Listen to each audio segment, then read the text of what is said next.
Did the Xbox Showcase in Halo Infinite's first look get fans on board for the Series X?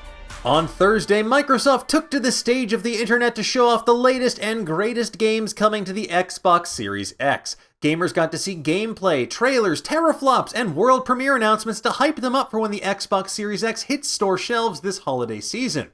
Well, that's assuming this holiday season actually happens. Who knows what surprises 2020 still has in store? Speaking of surprises, while there were quite a few of those in the live stream, there were also quite a few questions left unanswered. Did gamers learn enough in this showcase to get them to buy the new console at launch? Well, let's break down everything that was revealed. So the last big Xbox gameplay showcase in May hyped up Xbox's smart delivery system, which ensures gamers won't need to buy the same game twice when upgrading their console. But this new showcase seemed to, well, showcase a different perk for Xbox users. All the games shown this week are going to be available with an Xbox Game Pass subscription.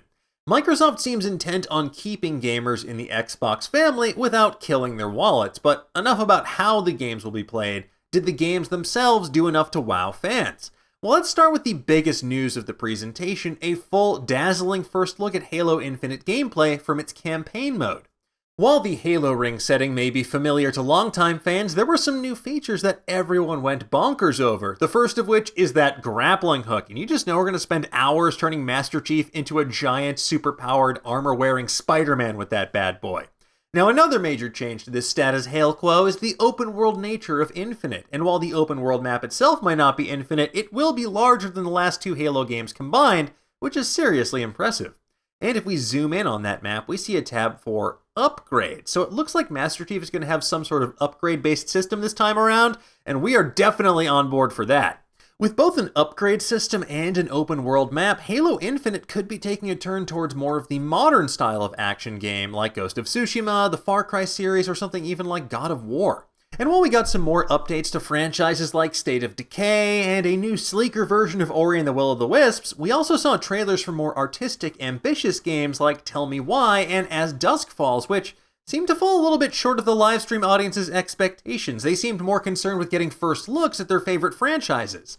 And honestly, showcasing a world premiere trailer for a new Tetris game, which does look awesome, to an audience still thinking about how Master Chief now is a grappling hook?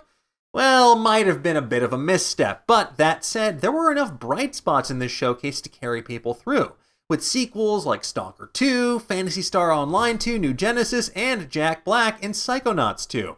But one of the biggest and brightest spots in the showcase came from Obsidian Entertainment, because not only did they reveal a trailer for the Outer Worlds DLC called Paralon Gorgon, and a trailer for their Honey I Shrunk the Kids-esque survival game Grounded, which is coming to early access later this month, but they made jaws genuinely drop with the trailer for their upcoming fantasy RPG, Avowed. And while we got the briefest of glimpses of Avowed, just the words new fantasy RPG from Obsidian is enough to cause all my brain's serotonin receptors to simultaneously release their payload. The whole showcase finished on a strong note with a surprising final trailer that had longtime Xbox players reminiscing about the original Xbox console, with a return to the world of Fable, the fan-favorite cheeky fantasy series, which has been basically absent during this whole console cycle. Microsoft also teased many more games and exclusives coming down the pipeline before the Xbox Series X releases. And at the end of the day, it looks like Xbox aficionados loved the showcase, PlayStation fans were left unswayed, and everyone still on the fence is... well, they're still on the fence, but tell me, what do you folks think? What did you think of Halo Infinite? Are you happy to see Fable again? Was this enough to decide the console war for you? Let's discuss in the comments below, and for all the latest and greatest in the world of pop culture, make sure that you head to Nerdist.com.